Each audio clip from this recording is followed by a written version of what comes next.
दिला, ज्या भगवंताने देह दिला आणि ज्या महापुरुषांनी जगण्याचा अधिकार दिला त्यांच्याविषयी कृतज्ञ नसाल तर आयुष्य कसलं दादा. विनंती माझे, थोडे सावध व्हा, थोडे जागे व्हा, थोडे स्थिर व्हा. समजून तरी घ्या आयुष्यात चाललंय तरी काय, नेमकं गुंतलोय तरी कुठे. जे करायचं नाही ते केलं, जे करायला पाहिजे ते सगळंच विसरून गेलो. समजून तरी घ्या आम्ही सामर्थ्याने धर्मानं जगणारी माणसं आहेत, जिथे 7 गोष्टी चालत नाहीत. लक्षात आहे का? पहिला मांसाहार सांगितलं होतं, बाकीचे 6 बाकी आहेत. लक्षात आहे का? फिरत जा पण येत जा. आपण अभंग नाही सोडायचा, मग आपण फिरायचं पण व्यवस्थित पोचायचं नक्की.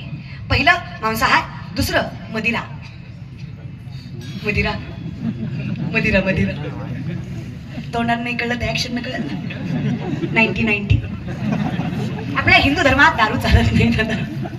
आणि काय हो, कसं पुढच्या पिढीला आदर्श ठेवणार आहात मला कळत नाही. म्हातारी माणसं नुसती म्हणतात पोरं वाया गेली, आजकालची पोरं वाया गेली, यांना काय. अहो पण बाबा का गेली? पिढी फुकून तुमची तोंड आत गेली म्हणून आमची पोरं वाया गेली.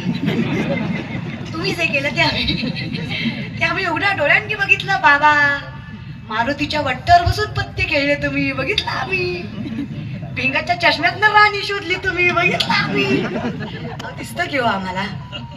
आम्ही बेंबीच्या देटापासून म्हणायचं बापाला विठ्ठल समजा, विठ्ठल पिऊन आला कसा समजा. मी एवढं तोंड वर करून तुम्हाला बोलू शकते व्यसनाविषयी, कारण माझा बाप निर्व्यसनी आहे.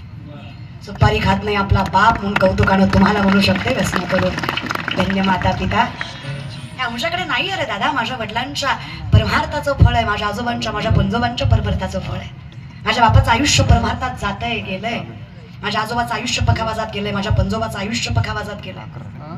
कसं काय परमार्थ मिळणार नाही आम्हाला? केलं आम्ही काहीच नाही. आम्ही फक्त ज्ञानोबारायांच्या समाधीवर मस्तक ठेवलंय. माऊलींनी आम्हाला इतकं मोठं केलंय. आज पात्रता नसताना लोक आमच्या चरणावर मस्तक ठेवतात. हे सामर्थ्य फक्त जगाच्या बापाच्या चरणावर मस्तक ठेवल्यामुळे. किती ताकद आहे नाही का? तरडे तरती हा भरवसा, नाम धारकाचा ठसा. फक्त मुखाने विष्णुमय व्हावं एवढं सामर्थ्य. मत्स्य कुर्माधिक ज्यांच्या महिमीसी आले, धन्य वैष्णव ते जरवी शशीशी पाहाले. माऊली म्हणले सूर्याला ग्रहण असेल, चंद्राला डाग असेल, पण ज्याच्या मुखात जगाच्या बापाचं नाव आहे ते इतकं अखंडित व्यक्तिमत्व असतं. त्याच्या तेजाने ब्रह्मांड चमकतं, एवढं सामर्थ्य त्याच्या भक्तीत असतं. ताकदच फार. महिमा तुम्ही आम्ही कोणी करावा तयाचा हरिक. मत्स्य कुर्माधिक ज्यांच्या महिमेसी आले, जगाचा बाप त्यांच्या महिमेला येतो. तुम्ही आम्ही कोण आहे? मग काय हो, काय कोस भाग्यवान असेल, विचार केलाच पाहिजे या गोष्टीचा.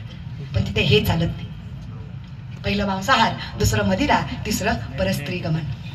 नाही चालत आपल्या हिंदू धर्मात. 3 गोष्टीवर हिंदवी स्वराज्य उभं राहिलं. प्रथम शेतकऱ्यांना सन्मान, द्वितीय बाईचा आदर, तृतीय एकात्मता.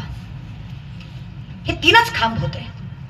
सगळ्यात पहिल्यांदा न्याय केला तो शेतकऱ्याचा. शेतकऱ्यासाठी पहिलं धरण छत्रपती शिवाजी महाराजांनी खेड शिवापूरला बांधलं. अशी 32 धरणं शेतकऱ्यासाठी स्वतः राजांनी बांधली. 7बारा ही पद्धत छत्रपती शिवाजी महाराजांची. कधी इतिहास उघडून बघा. त्याच्यामुळं आज आपल्या जमिनी शाबूत आहेत. कळतंय ना? कोणाच्या घशात जात नाही. शेतीची पहिली मोजमापणी छत्रपती शिवाजी महाराजांनी केली. 7बारा ही पद्धत राजांची आहे. आजकालची पोरं फार कॉलर वर करून रील बनवतात. आपल्या बापाचा 7बाराला वाटतंय. आता याला कोणी सांगावं, महाराष्ट्राचा बाप छत्रपती झाले म्हणून तुझ्या बापाचं नाव 7बारावर लागलं, तर तेही लागलं नसतं बाबा.